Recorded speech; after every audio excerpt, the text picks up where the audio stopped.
Hello and welcome to the Buckets and Tea NBA show. I'm your host, Cathryn Naiker. Thanks so much for tuning in to this week's episode. Joining me today, you know him, you love him. He is basking in the sun. He's a freelance sports writer, a Raptors Republic regular, dare I say, and still writing a book. It's Oren Weisfeld. This is like my third time on the show since I started writing the book, so So how is it it's very going? true. Next time I'm on the show, you will no longer be able to say that because I am in the very final last couple weeks here. Final stretch. It's going great. Feel great about it. And yeah, I'm happy to be here. Congratulations. You are, if you're watching this on YouTube, you can see that Oren is at a cottage right now on a very sunny day. So I feel like, you need to become one of my cottage friends because I don't have a cottage. I can't just escape the city when I want. I need people in my life who are cottage people. Yeah, Okay, you have to spread the wealth a little bit, Oren. You gotta of you know what I course. mean? You I gotta was just I share was just up that here with generational wealth and privilege with people like me.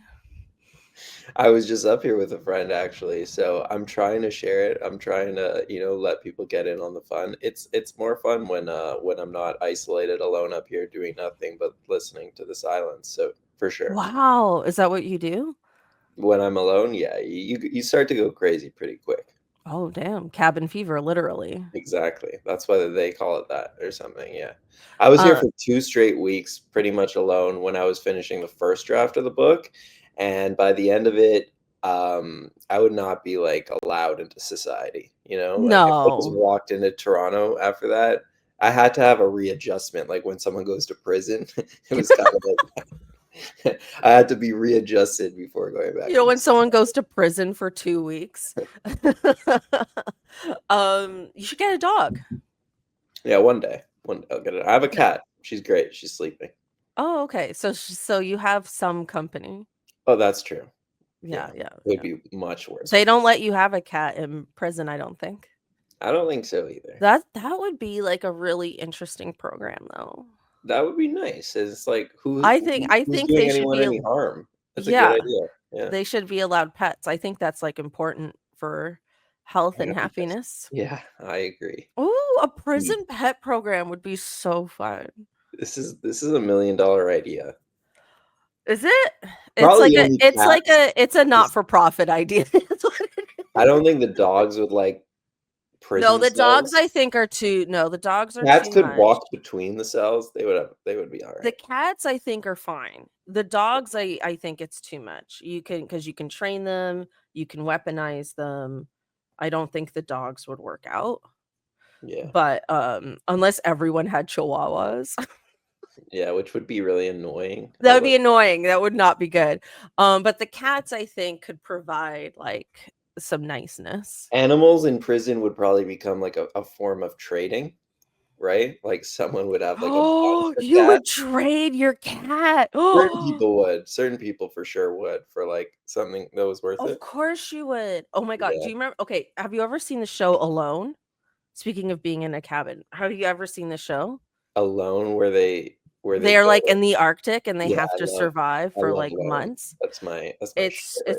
such a good show, Yeah. and, I was watching I don't remember what season it was, but I was watching an episode and this guy, like, turned this squirrel, like, into, like, a pet. You know what I mean? Like, he there was just, like, this squirrel that kept coming by, and Mm, so the squirrel was becoming a bit of a pet, but then he got all, like, hungry and everything, and he killed the squirrel and ate right, it, right. and then he, like, had this, like, breakdown, like, he had this, like, mental breakdown because he's like, "I killed my friend, but it was a Yeah. squirrel," and then I told that story to Freddie, and he couldn't stop laughing, and I'm like, "You're an asshole." I haven't seen that season, but Yeah, anyway, yeah, that's I don't know interesting. what about this made me think of that, but yeah, prison cats. Listen, I Adam Silver, call me. I'm around. I have ideas. Hook me up with people, you know? Okay, let's Just jump in into case the NBA ever decides to run a prison for certain individuals. I just feel like he would know people who know people. You know what I mean? Like it's not so much a direct. He knows situation, Grizzly. but it's like there's no way he's not like super connected. That's She's true. going crazy. This is Zelda. That's true. Some people called me unprofessional for having a dog on the podcast, but it's also like I'm a dog mom. What do you want? Yeah. Okay, let's jump into the NBA here. Uh okay, put her down.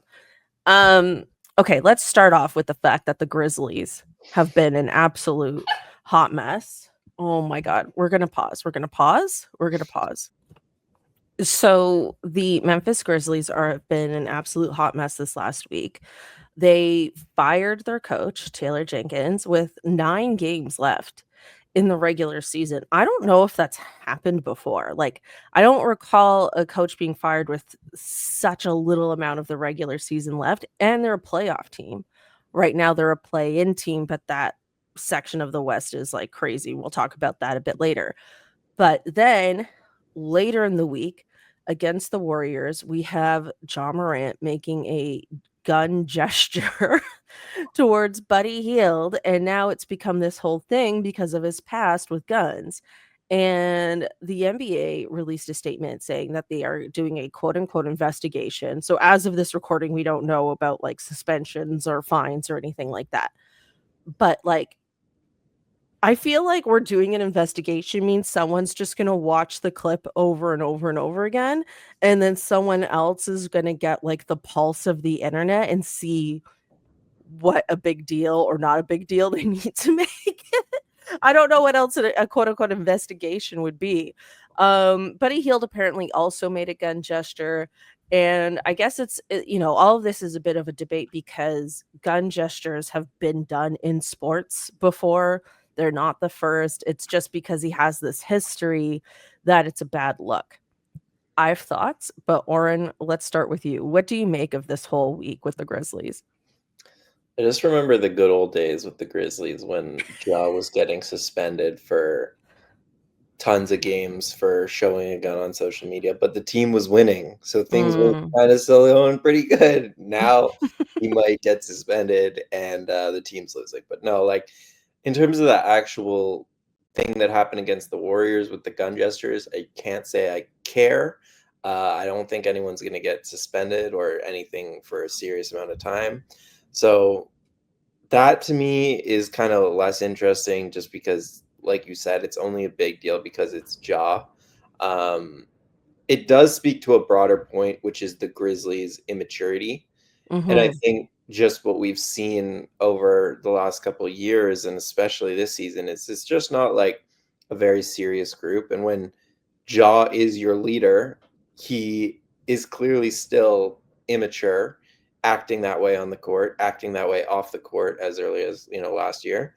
So when your leader is that immature, the rest of your players are a bunch of young guys. There's zero veteran presence in the locker room. They're one of those teams that just kind of took that out and didn't take it seriously at all. And I think all of those things have just combined to make the Grizzlies have a really terrible season. Like they have a ton of talent and it's not like all hope is lost, right? I think they can turn this around in the next couple of seasons, but Ja is probably the most concerning thing because you look at, Zach Lowe was talking about his rim percentage going down, and I was watching too. It's just like he doesn't seem to have the same. You don't have the same confidence in him that you used to at the end of Mhm. when he had Mhm. the ball in his hand. And the Grizzlies' offense, and obviously this is part of the reason the coach got fired. There are two offenses. It's the rest of the guys, and then it's Ja slowing down the game, ISOing, taking it upon himself to do freakishly amazing things because he's Ja, but things that aren't actually very efficient and aren't leading to winning games this year. So I think the Grizzlies definitely have a Ja problem, and I don't know where it goes. Yeah, I think that's an excellent point. I remember on this podcast maybe like a year or 2 ago, just sort of flagging like this basketball team seems like it's run like a frat house, Mhm. and they just have that kind of energy. And, Zach Lowe made some good points about their offense and like how the team didn't necessarily like the way their offense was being run. I think that's all fair. Why 9 games left in the season to make a move? Like, because it's not like unless, like, something changed. I mean, I granted, I don't watch a ton of Grizzlies games, but I don't imagine he, like, switched up their offense, like, a month ago and then all hell broke loose, right? Like, I feel like he's been who he's been. So to me, it's like, why make that move now? You could have made that move either earlier in the season or made that move after the season. Mhm. But regardless of that, I completely agree with you with Ja. Like, I feel like there was a point where Ja was gonna be, like, the face of the league. Like, they're always talking about how they need an American to Yeah. be the face of the league, and I've gone on and on about that on other episodes, but, like, he was gonna be that guy, and I also feel like this whole situation, even though, like, I do think the gun gesture is silly and not that serious, I do think in totality, this is one of the greatest, like, examples of self-sabotage I've seen in sports. 'Cause Yeah. he was supposed to be that guy, and I think, like, the closest, I mean, not necessarily in play style, but, like, he does remind, oh my gosh, I'm sorry about my dog, everyone. He kind of reminds me a little bit of Allen Iverson, in that I think Allen Iverson, if I recall correctly, was not the easiest guy to wrangle, right? And Mhm. he butted heads with Larry Brown a lot. Mhm. But somehow they got it together and it didn't wreck his career. You know what I mean? Like, he got it together and they were able to have a success. I mean, they didn't win a championship, but what I would consider a successful run with the Yeah. finals appearance and all of that. So I feel like Ja needs that. You know what I mean? Like, he need maybe somebody he doesn't necessarily like, but does respect, to kind of help him get his shit together.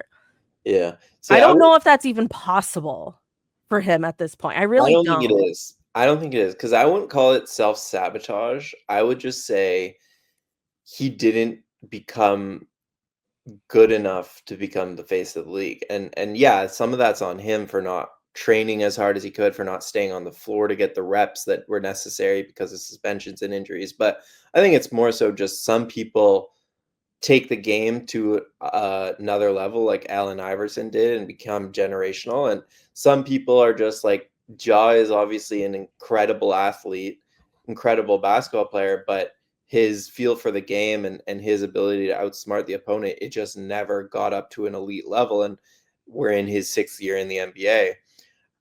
So I think it's a good reminder too in like the face of the league discussions. Like at the time, it was like Ja, and like nobody really thought about Shea, who yes, he's Right. Canadian, but whatever. But now Shea is kind of like the most talked about guard, and that's just because he's proven it on the court. He's the best guard in the world. So I think that no matter how entertaining someone is, and Ja is very entertaining, he's Ant is in the same category, very entertaining players.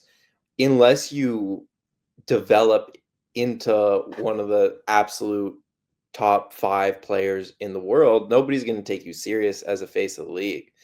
And I think, yeah, with Ja, I wouldn't call it self-sabotage more as much as just not reaching his full potential, and that I think, or maybe this is Not to his be full not to be potential. so semantics, but not reaching your full potential is a bit Yeah. self-sabotage. You're right, or maybe this is his full potential, and we wanted more from him, and, Mhm. this is just the player that he is. I mean, he's still 25, so he'll still get better, but, like, generally speaking, you just haven't seen the same year-to-year improvement that you see with a guy like Shea, and I think that just speaks to more of, like, a problem with basketball development than it does with, like, anything happening off the court. Yeah, I completely agree with that. Like, I think all the stuff with Ja in his personal life with the guns, I think it was a little bit overblown, and it's only because it ended up on social media that it ever became an issue. But Mhm, I think, like, you're absolutely right with Shea. I feel like OKC took the spot that people thought the Grizzlies were gonna take. mhm, Right? And I think a lot of that has to do with, I mean, give Shea credit for being who he is, but in addition to that, that organization is well run. You know what I mean? They're not acting like they're a frat house. You know what I mean? Like, yeah, they are number 1 in the West. They've never won a championship. They haven't made a deep playoff run yet, and people believe in them to win it all. And that's because they carry themselves with a certain level of maturity Mhm. that the Grizzlies never got to. I think Ja could have done more on his own to work on his game, but also the organization to some degree, I think has also let him down and the team down by not being more disciplined and putting an effort on that player development. And I think I feel like his raw talent could have been good enough to be the number 1 or like a 1A, 1B scenario on a championship team. Yeah. And I don't know if he's gonna get back to that point. Now, again, I think what happened the other day with the Warriors is a bunch of nothing. It's more about them firing the coach and just the overall culture of the Yeah. team I'm speaking to. I Like, I I just agree. feel like I don't know. I think it's a shame, and maybe one day it'll be like a 30 for 30 doc or something. Maybe, like, when Jenkins got fired, like you said, so quick before the playoffs, I thought it was also a 30 for 30 doc type situation, like, what's gonna leak out? Like, who did he whose wife did he have sex with, like, that kinda stuff, but, Yeah. it seems much more boring than that. Like, it seems like you said, the Mhm. organization just failed in a lot of regards in terms of putting vets around those young guys and in terms of maybe giving too much power to Ja, who isn't as mature as a Shea in his ability to lead a team. And also, I think a thing that doesn't get talked about it enough is, like, moves that they made around the edges in terms of, like, they just got rid of Dillon Brooks because he talked too much to LeBron. Yeah. Meanwhile, Dillon Brooks is truly one of the best 3 and D wings in the league right now, and the type of player who they could really use in their starting lineup right now. They got rid of Marcus Smart, who obviously that trade never worked out, but also just like salary dumped him to get off his money while he is still a veteran and he's still a guy who's going to play really good defense every night. Um, Moves like that, I think definitely are the organization's responsibility to just they didn't create a culture around Ja and those young guys to succeed. And now obviously they're at a point where they're gonna hit the reset button. I respect them for firing him with this few games left because like if you know you're gonna fire him in the offseason anyways, why not just do it before and at least see a little bit what you have on the bench. I do think it's like a little more brave than what most teams would do, just wait and then as soon as the season over is fire him. But they have a bunch of things to answer, including veteran role players. But yeah, the biggest question is definitely like where does Ja fit into this going forward? Is he ever on the trade block? Does he ever become one of the top tier players in the NBA and develop that feel for the game? We'll see. Yeah, I mean, I completely agree. It's interesting though with the 9 games left. I I don't know if I feel like it's brave. Although I do agree, like, why wait? Why wait out the whole season? I just feel like you could have done it like at the All-Star break or something. So you actually had more data. You know what I mean? In which to actually see what you have what you have on the bench because 9 games is actually like a really small sample Yeah, size. it's true. It's true. So I feel like that's the part that I don't fully get, but I do agree with you that pulling the trigger is kind of a brave move, and it'll be interesting to see if that becomes more of a trend, Mhm. for dysfunctional teams, going forward. I also wonder where Jenkins goes because he's always been one of my favorite coaches. I think he's one of the best. This seems like a complicated thing having to do with bringing some Europeans over to change the offense and Ja not liking it, and a lot of things that were basically out of Jenkins' control. Like the front office fired a bunch of his assistant coaches before the season Yeah, started. I heard they made him fire all his assistant Yeah. coaches before So the I season don't put started, which this. is a weird move. Yeah. Another just bizarre, unprofessional move, like, just fire Taylor then. Yes, it seems like a very analytical franchise to a point that I do not agree with. Like they've gone over the board with some of that stuff, but I just don't think this is his fault. I'm curious to see where he ends up. I would honestly have picked the Raptors if they had a coaching hole right now, but obviously they don't. They just extended Darko, but he's going to end up on a team and he's going to make them happy, I think.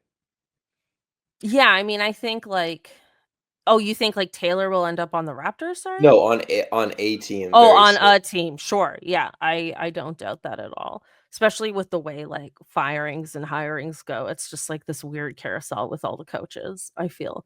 He also, like, he could become an assistant again with somebody. It's I don't possible. know if that'll happen, but, like, I feel like some of these coaches, they go back to being an assistant, like a Mike Brown, for example, and then they're a head coach again Yeah, or whatever, right? Like, he and could there's be one not of a those ton of back and forth coaches. yeah, and there's not a ton of openings right now in the league, although there probably will be, like, people think Nurse is gonna be gone, but if he does become an assistant coach, obviously him and Darko have a very strong relationship. That would be a best case scenario for the Raptors. Yeah, that's true. Because Darko was, a Is Memphis assistant. yeah. Yeah, yeah. Um, okay, let's move on and talk about the rest of the league here. Because when you talked about coach firings, I immediately thought of the Phoenix Suns. Poor Mike Possible Budenholzer, another possible he's one, yeah. only been there for 1 season, Signed a but 5-year deal. he signed a 5-year deal. He did not turn things around. Okay, for anyone watching on YouTube, the sun is in Oren's eyes. Like if you didn't know any better, you would think like he was in the Caribbean, like at a resort, like doing this podcast. You know what I mean? Like he's Yeah. like, yeah, Cathryn, I'm on vacation, but I'll do your podcast. Like that's the vibe that he's giving me right now. I didn't expect it, but it's quite nice. The sun's shining in Toronto too, though. Oh yeah. Yeah, it's been a Yeah. nice day. Yeah. All right. Anyways, I just had to reflect. Literally and figuratively, huh? The sun? Never mind. Terrible joke. Speaking of which, the Phoenix Suns. Uh okay, get this. They've lost their last 4 in a row. They're currently 11th in the West. They're only 1 game behind the 10th seed, but it's not looking good in terms of them being in the play-in even, let alone the playoffs.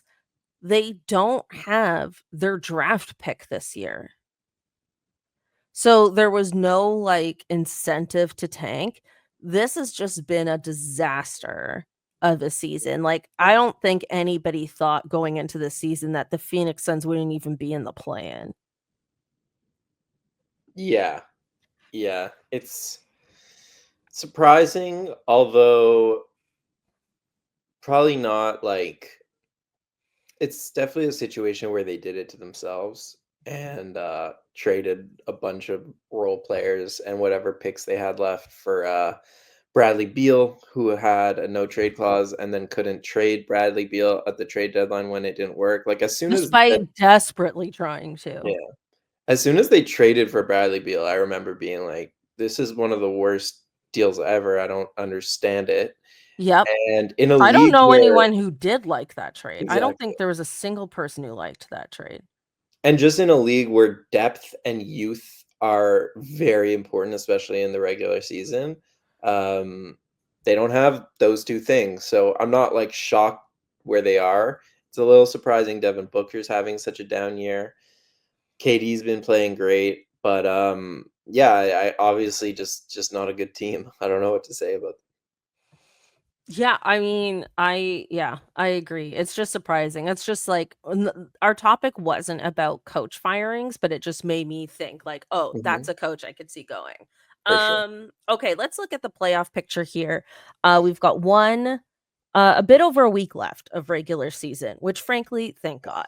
It's Honestly. just a lot of like tanking and resting at the end here, but we've got some extremely interesting playoff races, especially in the West. We have the Warriors, the Timberwolves, the Clippers, and the Grizzlies all currently sitting with 44 wins. They are tied from fifth through eighth. Mhm. That is, like, an insanely tight race. Obviously, the Grizzlies have lost their last 4 games, so obviously firing Taylor Jenkins has not turned things around for them, but I feel like I mean, this is one of the tightest races I feel like I've seen. I think the Warriors will stay at the top of this bracket, either in the 5th or 6th spot. And then if we see it get Warriors Lakers in the first round, that's gonna, like, really break my heart because I can't handle it. I was gonna say that's exactly what I want. That's what everyone wants. I really want Warriors Lakers, and then I really want Timberwolves Nuggets because those two teams have also been like great matchups. Yeah, Great those series are the last better year. matchups, it's true. Yeah, Adam Silver, make it happen. Make that that would be an happen, ideal. connect me to the prisons. Yeah, that's definitely an ideal first round for me. And other than that, like those are going to be the only two series in the West that I really think are going to be good because the Thunder are going to roll through whoever they face, Literally anyone, yeah. and then the Rockets and like whoever is just I don't think is going to be a great series. The only good one would be Rockets Grizzlies. That might be like kind of fun because Devin it's Dylan chaos. Brooks's revenge. Right, and it would just be chaotic but, like, neither team I don't think the Rockets, any team they match up against, like, neither team I take seriously in the West. So that series is just gonna be, like, off to the side. Yeah, you're right. That would be, oh my gosh, ugh, this dog. That would be the most ideal in Yeah. that. But I just feel like the Grizzlies keep losing. Surprisingly, the Mavericks have started to turn things around. Anthony Davis is back, Daniel Gafford is back. They might get Derek Lively back just before the end of the season. I feel like I give them credit for not giving up on their season when literally everyone else did. Like, Yes. including me, like, everyone gave up on their season, and they were it feels like that team just kept a bubble over them and were able to block out the noise and actually, like, try to turn the season into something, if for no one else, just for themselves. And I feel like that's actually kind of admirable. Like, I don't know if they're gonna get out of the play-in. I mean, currently, they're ninth. I feel like I mean The problem is that even if they get out of the play-in, which they could they're definitely just gonna get blown out against the the Thunder. Yeah, they Yeah. have no way to get to the 8th seed because the Grizzlies are too far ahead of them, so they're gonna play the Thunder in the first round, so their season is over, but I yeah, know. I But respect it it. is a valid but it is like they coulda just kept tanking. No, it's true. I definitely as you know, I hate tanking, so I definitely admire anyone who doesn't take that route automatically. Right, right, right. That's fair. Are there any other, like, With playoff that being said, the Dallas Mavericks are a joke franchise, and I wish nothing but horrible things for everything they've done for trading Luka. Just the stupidest franchise I've ever heard of in my life. But yeah, Yeah, it still blows my mind that yeah, I that feel like I happened. have to say that. It's just like Oh, yeah. this decision ever Listen, it could be your next book. could be. It could be your next book. It won't be, People but it will could be. They just wrote a book about Luka. Yeah, but that's about Luca, and then it was before the trade. It's true. Right? You could write a book about the Dallas Mavericks franchise from the time Mark Cuban gave up his majority That is a shares good book. That is a to, like, literally today, or, like, start it now and then include next year. yeah. I don't See, think I I'll do feel like the dog is barking because she also hates the Mavericks. it. I'm so sorry. Um, okay. Let's wait, are there any other teams in the playoff hunt that are like jockeying for position or anything like that that intrigues you? Anybody in the East perhaps?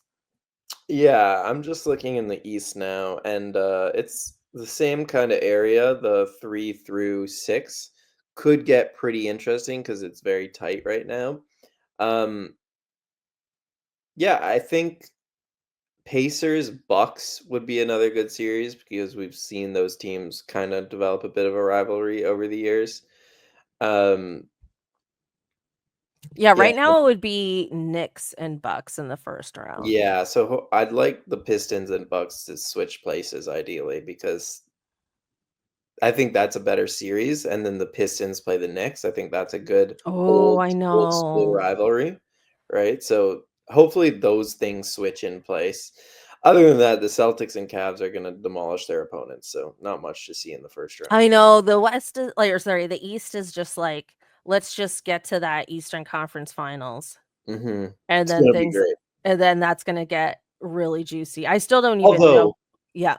I do think the Knicks could put up a fight on the way there. If Brunson gets If healthy, Brunson's or back, Robinson's yeah. healthy, I think especially against the Cavs, although I guess they'll play the Celtics, who I wouldn't pick them against, but I do think they'll give a really good team a run for their They'll money. give them like it could be like a 4-2 series. Yeah, I at mean, least. I also don't think like the Pacers would get swept. Right, that's another team to keep an eye on. I agree. The Pacers are looking pretty good these days.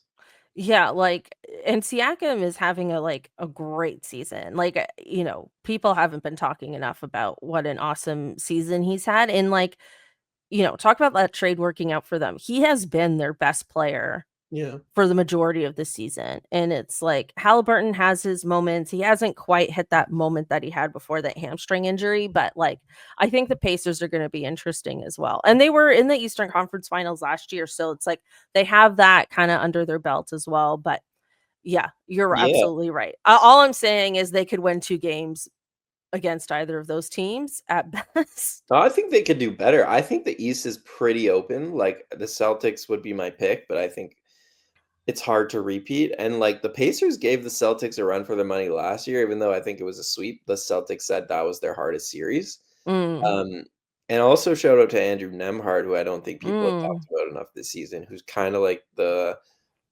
glue guy that makes that whole operation work with his defense and kind of passing. So yeah.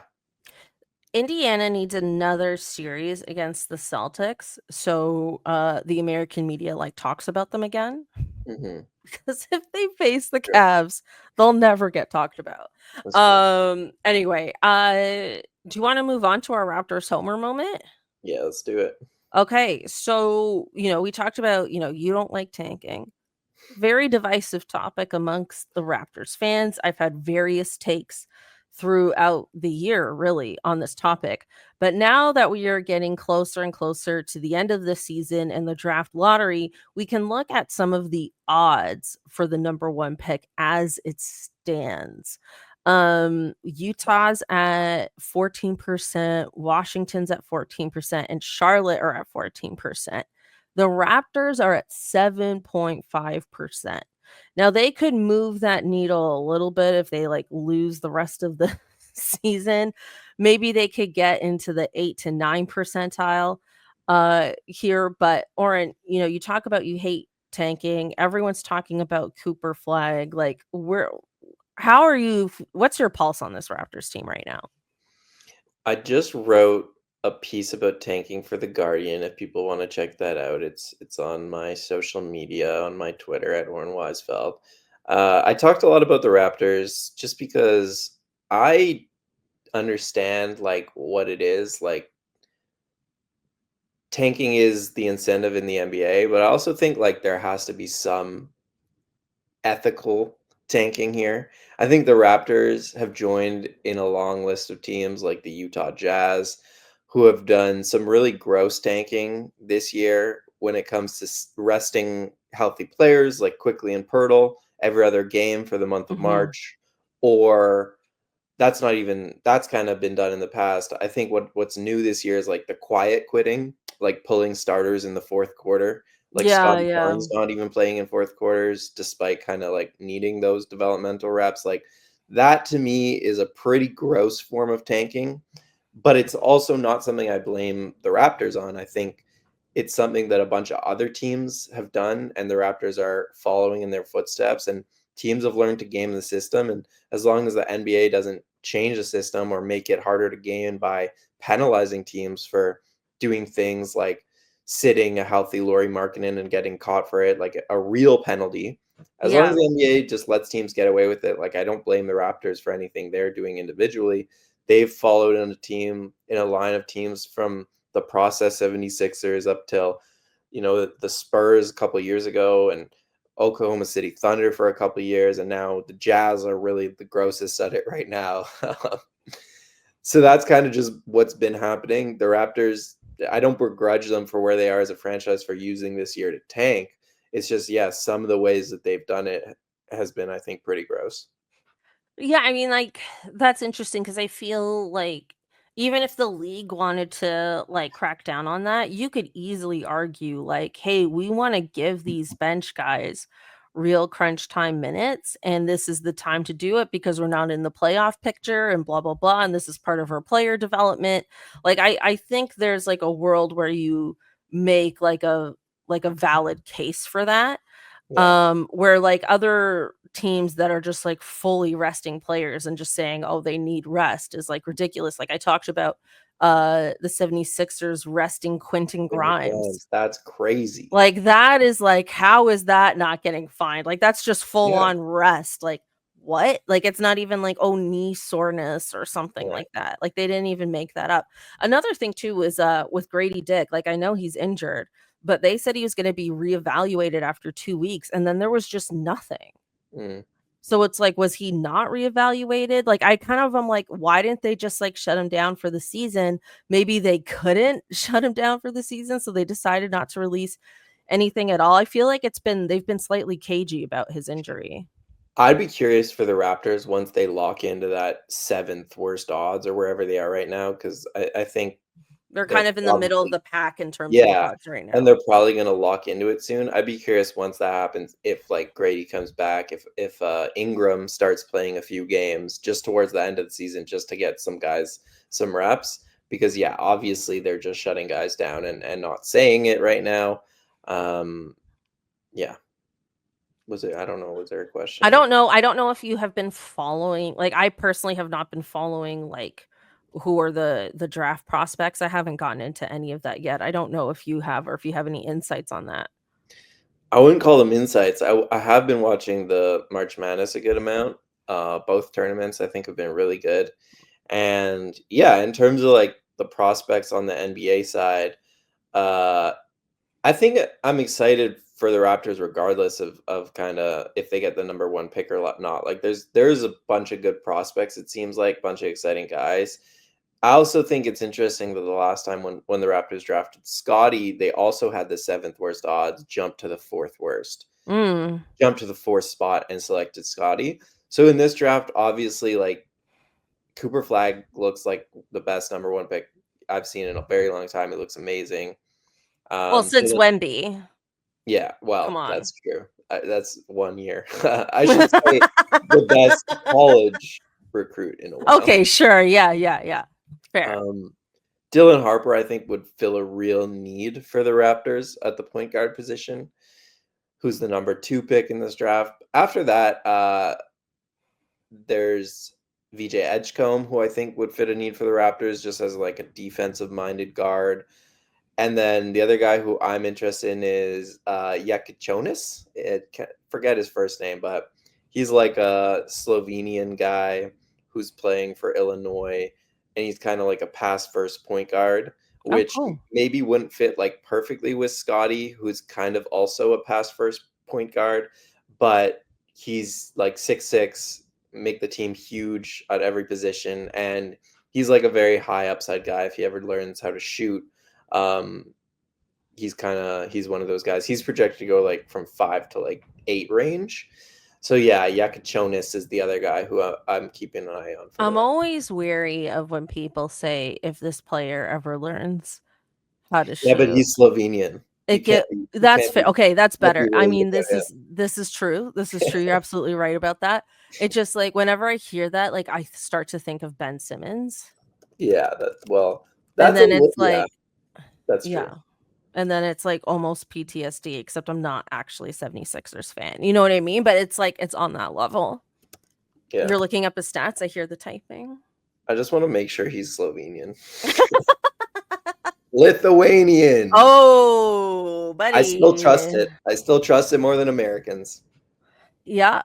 Yeah. Who That's else my is draft. Lithuanian? Is Valanciunas Lithuanian? Do I have that Yeah, right? Valanciunas and Sabonis. Like, Okay. Well, Illinois is yeah. pretty funny because both of their point guard and their center are both Eastern Europeans, Balkans, and I'm just like, "This is a cheat code in the NCAA. How come other schools aren't doing this?" Oh, true. Yeah. True. I agree. All right, let's move on to our hottie highlight of the week. I gave you three varied choices, 3 different choices here that have, they're all kind of in different areas. So, first of all, we have SGA in Drake's new video. Now that all just comes down to how you feel about Drake and SGA. So that's one. We have Jokic with the crazy stat line and a loss. It was like 64 points. God, I should have this in front of me. Do you remember it? No, hold on. Triple double, 64 points. That's all. Yeah, and it was like a double OT loss. I'm Yeah, gonna it's a find it. great I'm gonna game. find it. I'm gonna find it. I did watch the game a couple nights ago, and I was 60, trying to go to bed, 61. Yeah, 61 just kept points, going. 11 rebounds, 10 assists. Yeah, Sorry, you're trying to go to bed but it and just kept going into more and more overtimes, and I couldn't put it away because it was too good of a game. It stayed up to like 1:30, but it was good. mm, Yeah. that happened to me once. There was a double overtime game. This is like a few years ago, but I was in Halifax and they're like an hour ahead of Mm, here, and I was watching a Western Conference double OT game. I was up till like 2 in the morning. It was like brutal how late I stayed up to yeah. watch that game. Anyway, so that's option number 2. And option number 3 is for reasons I don't know, but the Lakers decided to showcase some photos of Luka during the offseason on a farm. Hmm. He's rolling in the hay. He's not rolling in the hay, but he's just living that farm life, very similar to how we've seen Jokic. And I just thought that was really funny and really bizarre that they chose this week to do that. Um, Oren, what's your pick? My hottie highlight of the week is SJ and Drake's new video. Okay. You asked how I feel about Drake and Shay. I like them both quite a bit, so this is an easy choice for me. I got to be honest. Wow. I think Drake's new album is great.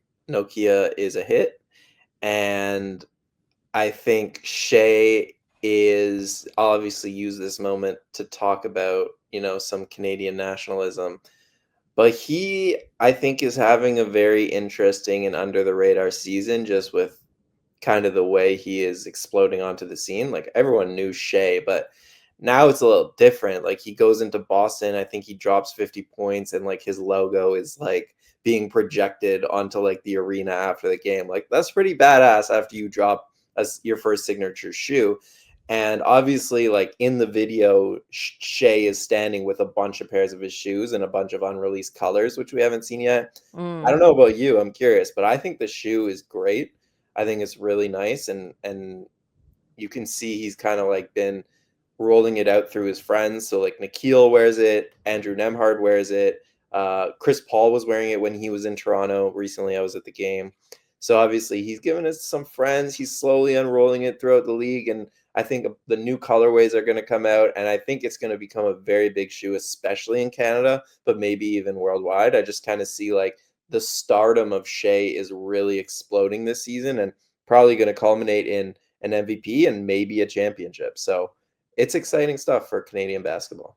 Yes, and, I haven't engaged very much in the Drake Kendrick stuff, uh, but I guess we need Drake to make a comeback just to support Canadian. I don't know. I Yeah, don't we were really down bad know. for a while there. It Yeah, wasn't we good. were like, they were playing that Kendrick song almost as like an anti-Canadian anthem, Yeah, like during the Olympics and stuff, and that was bugging me. yeah. Which is Yeah, maybe why I never, like, wanted to be like, "Oh, I love this song." it's a great song, but it's It been is a great song. disgustingly overplayed. Every time the Raptors go into any arena, like the team plays it in warm-ups and whatever, and it's just like, all right, we get it. We're the Canadian team, but like find a new slant. Yeah, I'm with you. We need something new. Okay, Oren, thank you so much for joining me. Thank you Do you everyone like for the shoes? I need to see them. I don't know if I like the shoes. I probably do. The more colors, the better for me. I'm very maximalist. I'm very loud Let's see if I can share my with my screen. aesthetic, Yeah. if you can't tell from my background. All right, here are the shoes. Wait, I Oh, can you put them can onto the screen if you yeah, could? I can. All right, so Whoa! Oh my god, I'm using technology. let's see Shay wearing them. This color isn't for me? Oh, So but just I like the monochromatic, example there in the khakis. If I can yeah. which one? If you scroll up, get rid of you have to see this on YouTube, everyone. The League Fits. Scroll down. Do you Yeah, see this magazine cover that says League Fits? this one. Yeah. There, I like them. Yeah. With the jacket and the pant, like, wow, with the fur coat. Like, here, it's really nice. Here you can see I some feel like this basketball. color, this, like, weird, like, sand kind of color, it's like you gotta, Yeah, like it fits this outfit for sure. But yeah, this you gotta color pair it right. I wasn't too sure about, but as more colors come out, now I'm pretty confident, like, yeah, it's a nice looking Well, shoe. and the It's fact that also it's like Converse, like, this yeah. is, like, the greatest move Converse has made in, like, 40, Oh, 50 years. for sure. And it's a good move for Shea because he kinda brought back Converse into the basketball space. Yeah, absolutely. Like, if he Mm, just made a shoe with Nike, nobody would be, like, it would shitting just be themselves. like, "Okay, another Nike." Yeah, I Yeah. agree. The So fact that it's Converse is cool.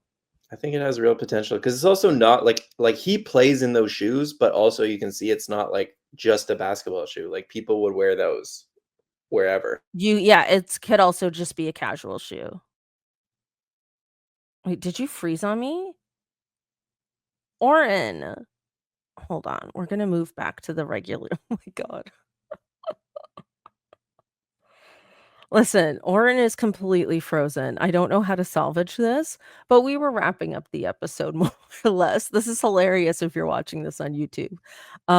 Everyone, thank you so much for listening, tuning in. I'm sure Oren thanks you as Okay, well. sorry about that. Lost my Where are power. you? Oh my Lost god, you're here. I was wrapping up the episode because I didn't know what else to do, but you're back. I'm back, but we can wrap up. Oren, yeah, plug your stuff. Where can we find you on the internets? Yeah, find me at Oren Weisfeld on Twitter, Instagram, and yeah, I'll be releasing a book, The Golden Generation, about the growth of Ooh. Canadian basketball. It's coming out November 4th, 2025. So look Exciting. out for that to hit the shelves. Good Christmas present for any Mhm. basketball fans in your life. And yeah, follow me for that stuff. Thanks for having Amazing. me. Always fun. Yes, thanks, Oren. Enjoy the cottage life, and we'll see you soon. Thanks, everyone, for listening, tuning in, and we'll catch you next time. Bye.